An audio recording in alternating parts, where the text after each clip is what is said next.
सद्गुरूंसाठी जर उपमा शोधायची झाली, त्यांना जर दृष्टांत द्यायचा झाला, तर आद्य शंकराचार्य म्हणतात की या संपूर्ण त्रिभुवनात, या त्रैलोक्यात सद्गुरूंना उपमाच सापडत नाही. कारण त्यांना अगदी परीसाची उपमा द्यायची ठरवली, तरीही परीस लोखंडाचं सोनं करतो, पण त्या लोखंडाला लोखंडाचं सोनं करण्याची क्षमता मात्र देत नाही, परिसत्व देत नाही. पण सद्गुरू मात्र आपल्या सान्निध्यात आलेल्या आपल्या शिष्याला आत्मसाम्य देतात, आपल्यासारखं ज्ञानी करतात, बुद्धिमान करतात, भाग्यवान करतात. आज गुरुपौर्णिमेच्या दिवशी आद्य शंकराचार्यांचा हा श्लोक उद्धृत करते.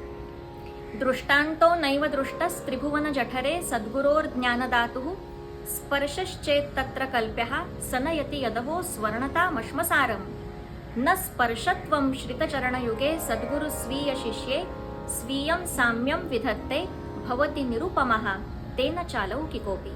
म्हणून सद्गुरू निरुपम आहेत, अलौकिक आहेत. अशा सद्गुरूंना मी वंदन करते आणि मी गीता उपासनी तुम्हाला सगळ्यांना गुरुपौर्णिमेच्या मनपूर्वक शुभेच्छा देते. धन्यवाद.